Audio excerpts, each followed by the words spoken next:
system of education that I've devised in my latest book, Angel Education, is based on whole person health and happiness. And it's a win-win consciousness.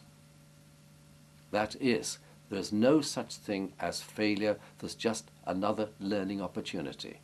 And children can be allowed to find that exciting because it's like eternity, forever expanding. And so there's always another step in learning.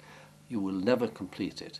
But happiness, because the energy is so fantastic and creative, happiness is the quickest way of being a success and finding your own personal power.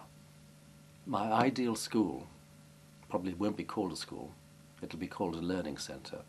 Because if we all come in as modest learners with love in our heart, you may have seen the exercise I do, it's always about opening the gold, opening the treasure chest inside us all. Golden head, open, healing hand. So my ideal school would be asking for the parents and of course the teachers to agree to modes of learning that are love-centered. So they're person-centered rather than system-centered. That means maximizing individuality. Because I like teasing you, and I like riddles and I like puzzles, I often ask you questions that you don't expect. Some of them I've already asked. Debbie, would you choose somebody to peel this for me? Yeah. Let me peel it! Let me peel it! Don't squeal, please. It's not white.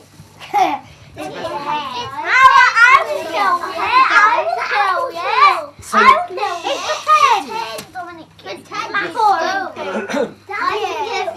all right.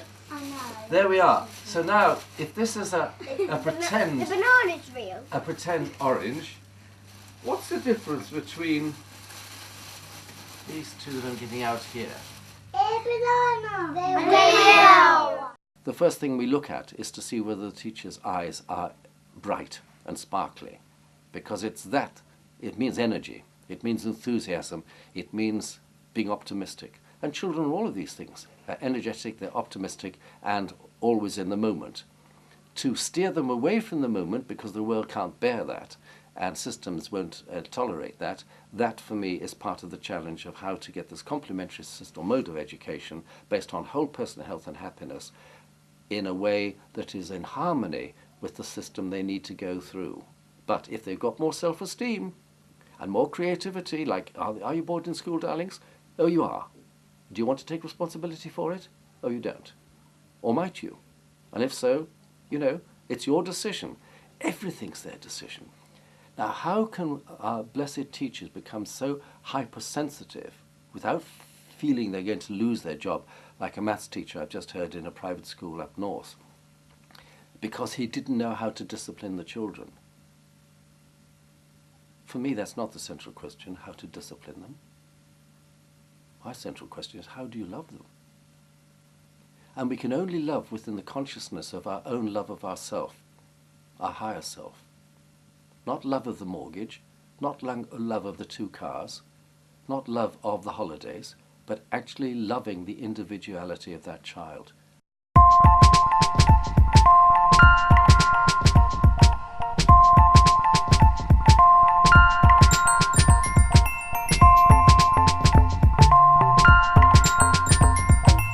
I teach philosophy to 4-year-olds. I do not teach it. I share it. I allow it. A benign invitation education rather than a malign imposition. And we want to ask some really interesting, puzzling questions about shapes and sizes. If you think that everything has a shape, does the imagination have a shape? You think so? Okay. Now, because you're the older children, you need to give me reasons for things. So if you think imagination has a shape, it's a very difficult question. So I really would look for an answer that is very interesting. See, thank you. I knew you, and I could just see it like a little bud waiting to open in the sunshine. Right. Aggie, has imagination got a shape? Yes. And what makes you think so? Because when I fall asleep, I always have an imagination, and it's always in a kind of bubble shape. So you allow it. And where you have cooperation instead of competition, you find that goodwill and creativity, especially creativity, for me that's the key, creativity across the curriculum. Where you have people enjoying themselves, then you don't need discipline. And places like Somerville have proved this. The school whereby you don't have to go to class. And there are others, blessed schools, in other countries too, not just here, whereby this human approach, based on a real deep understanding of humanity, is put into practice.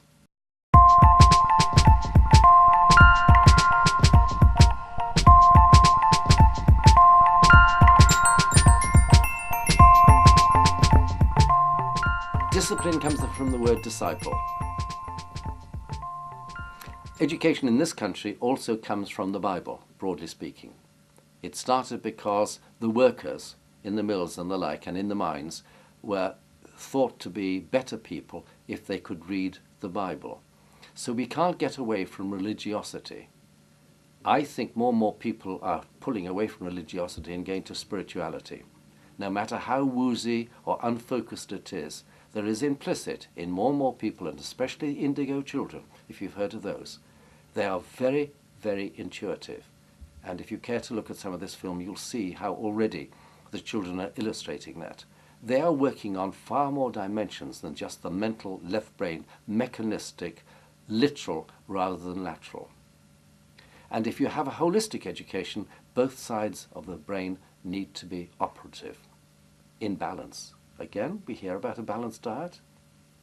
We have apparently a broad and balanced curriculum. I challenge it. I don't think it is.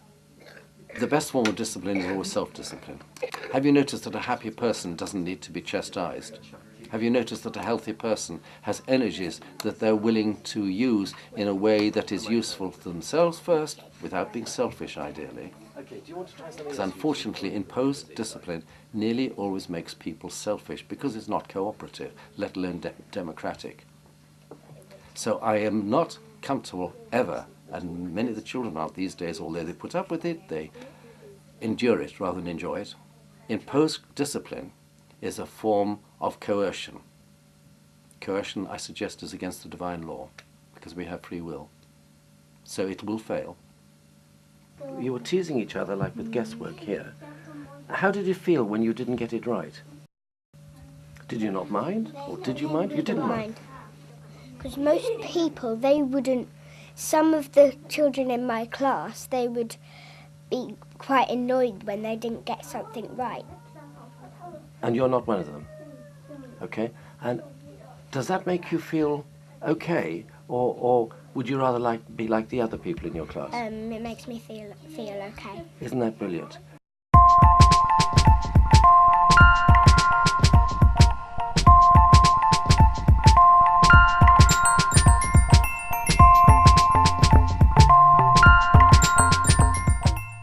Now is one of my favourite words.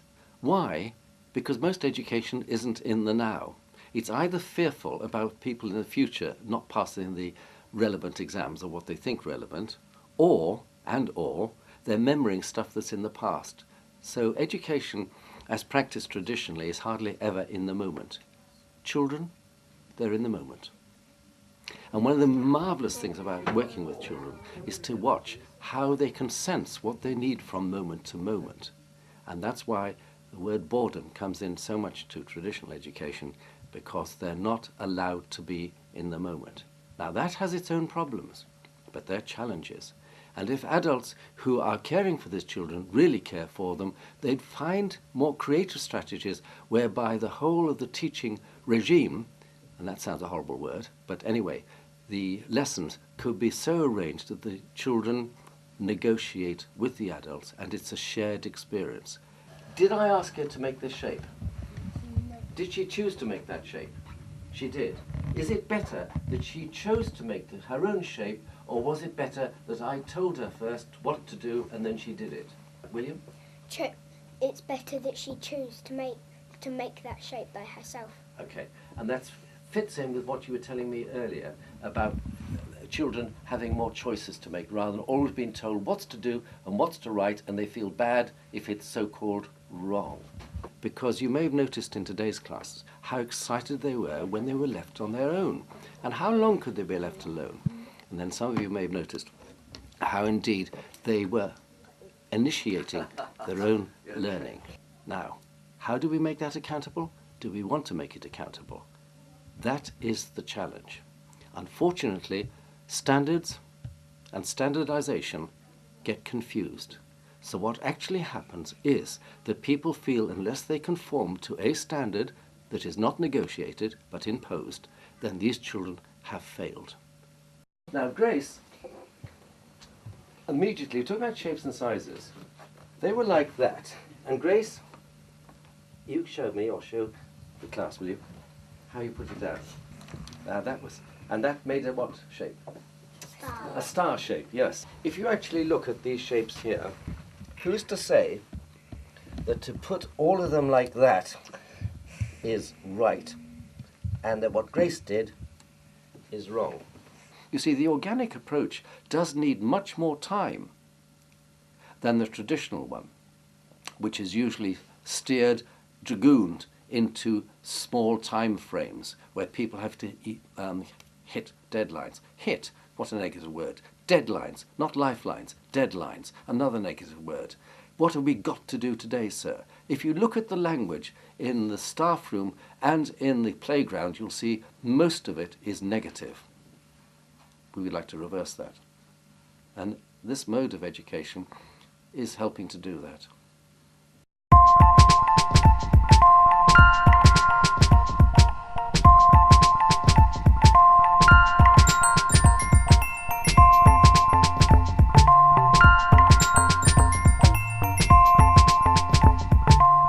If you want me to be really outrageous, when I was in secondary school, every time a window was smashed with a brick, I cheered. I said, "Ah, more ventilation at last, more fresh air. The children are walking their talk." If we actually understood those refuseniks, and they are growing in number at every level of education, 15% of university people are dropping out now. Who is actually caring enough to do research that is open-ended enough rather than wanting to comply to what the system apparently still needs? Nobody is doing that because honesty is feared, truth is feared. Whenever anything went wrong in the 4 schools I was at, the covers up, we were almost begged by head teachers to lie so the press didn't get hold of the wrong end of the stick. Meditation taught in school happened in one headline where I was at. I won't say the town. And everyone was in the jitters. Meditation taught at school, in case certain people who thought that was the devil's work would in fact get the school into trouble. The head teachers can only survive by no black marks against it. So in order to keep this apparent image, glossy image, pristine, they will lie. Just as politicians are being said more and more to lie in order to defend an image that is basically indefensible.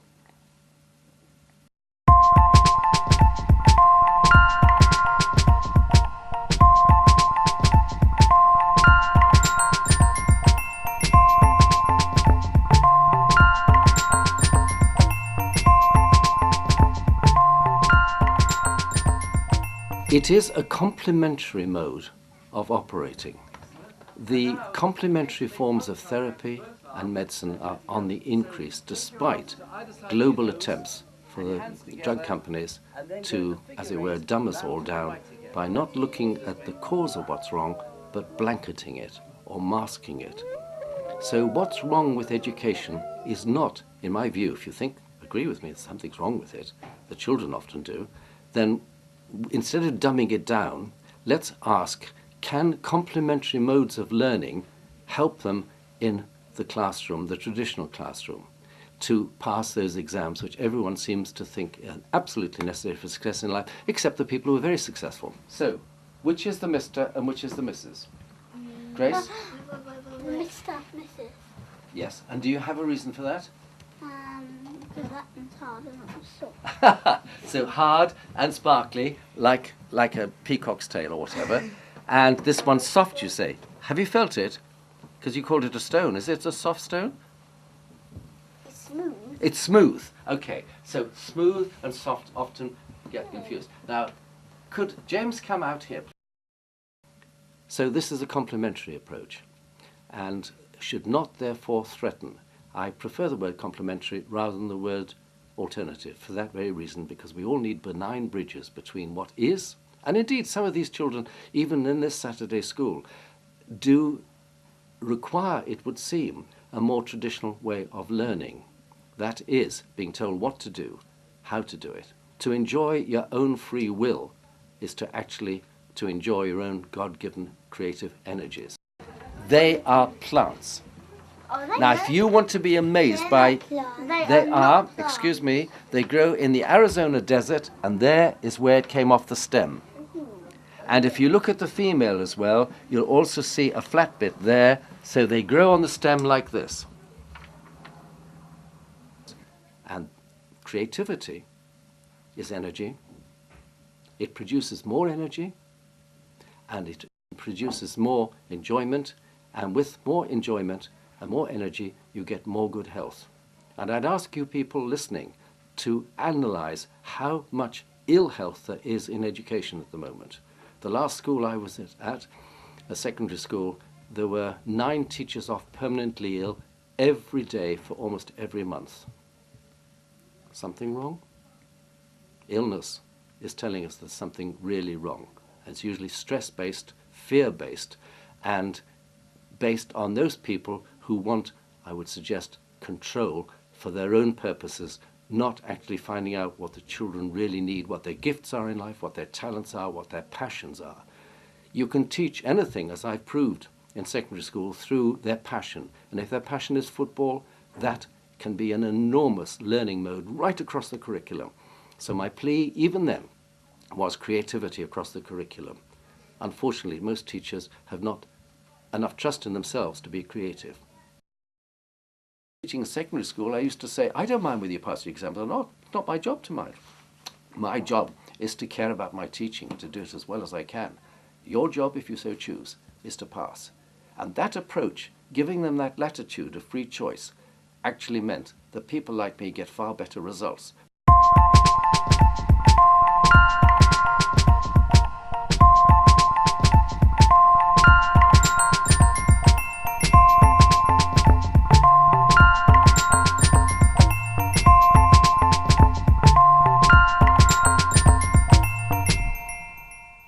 If you actually think what makes a person alive, what makes a tree alive, what makes the world beautiful and useful, is everything that is nourishing. So all the time I try to use images that are, or have within them, universal principles. Now, what are the universal principles as we sit here? Light, inwards and outwards. Sound, in the beginning was the word, and the word was the sound. So the building blocks of creation would seem to be sound and light. And therefore, they're all different aspects of energy. So I have always used things like color, as in the rainbow, the scale of music, 7 again, and making concordance between these apparently disparate aspects of being alive, but then getting the magic of seeing how they do harmonize. So the good education always leads to more harmony. And if it's Socratic in its approach, that is, you're inducing it out of the learner, not imposing. It's not mug and jug. It's actually allowing them to be their own guide to some extent, under guidance, firm but flexible guidance, to become their own guide to what they need to learn in this particular lifetime.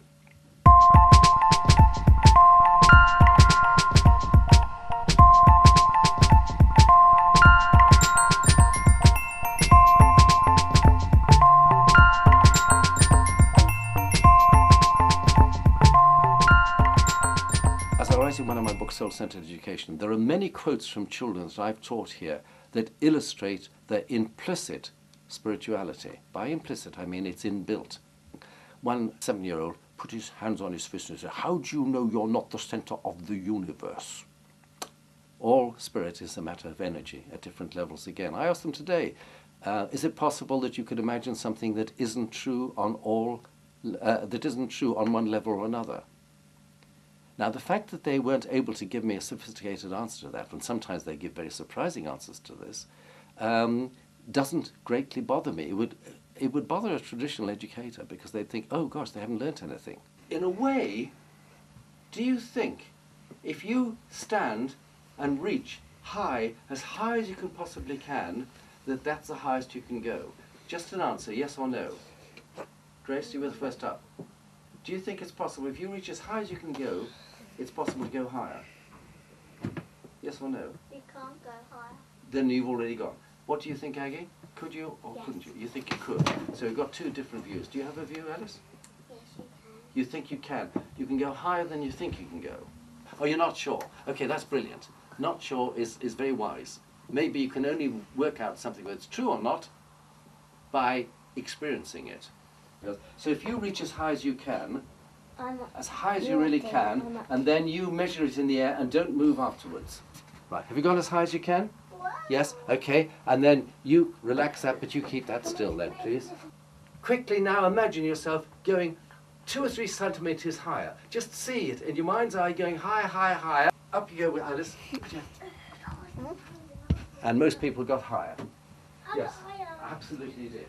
So good education is rather like, should we say, it's a garden full of buds, and you bring in the sunshine and enough water, showers, rain, call it what you will, and then all the buds begin to open joyfully because they know it's a good environment to be in. The child implicitly is in bud. The adults, hopefully, will be the sunshine and the showers, and the school, the garden.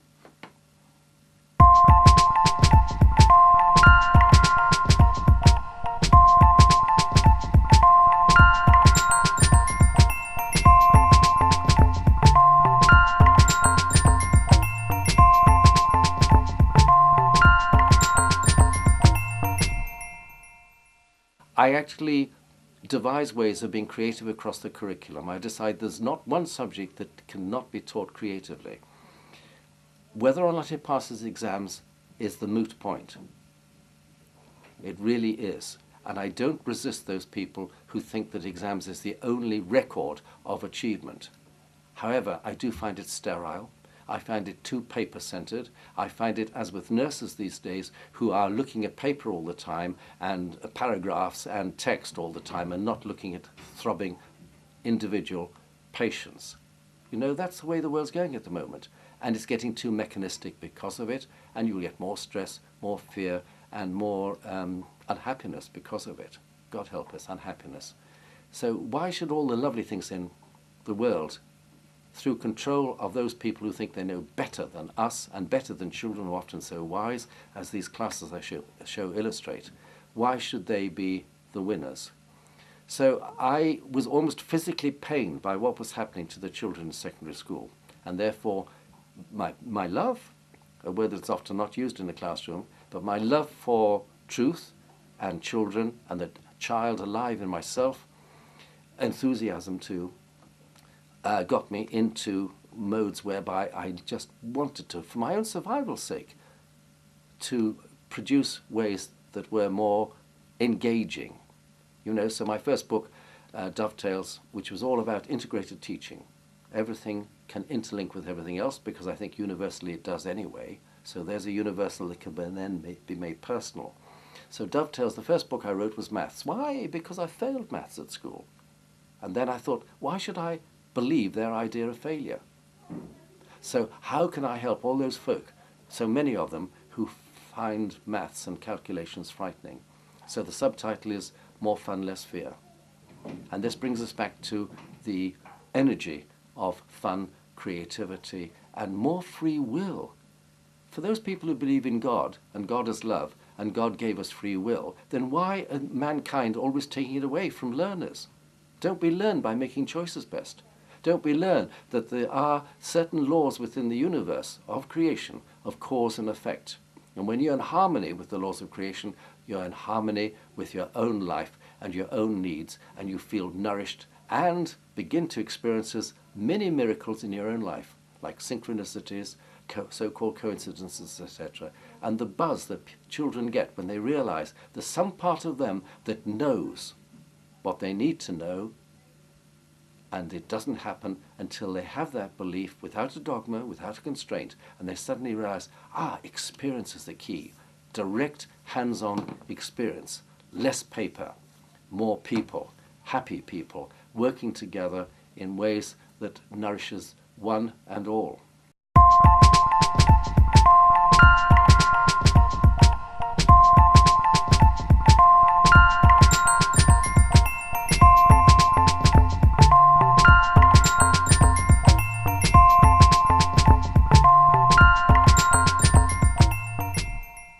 When I was in secondary school, we had what they called open evenings, and we'd meet the parents. What I noticed was the huge difference in the way the mother or the father, or both ideally, were describing the child and their behavior at home and what I was experiencing in the classroom. I couldn't believe, and neither could they quite often, it was the same child. This led me eventually to doing family forums, whereby the parents, again possibly two, not always, because there's a lot of single parents around now, and the children all doing a workshop together based on the universal principles.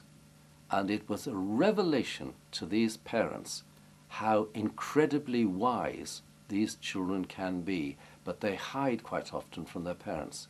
The true self, the imaginative self, the spiritual self, often they do not share with parents for lots of reasons, and I'm not going to say what they are, but I would ask parents to ask themselves, do I actually know my child on enough levels? We talked earlier about a multi-dimensional approach to learning. Each human being is soul and therefore multidimensional.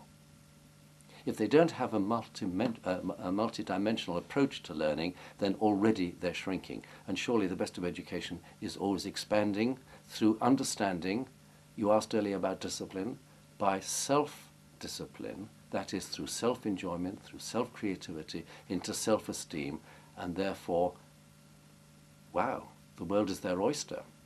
And people who allow dreams to come true, their own personal inner dreams to come true, are people who have learnt how to manifest from the imagination what they need in their life, and hopefully without ego, modes of living that help the whole of the planet.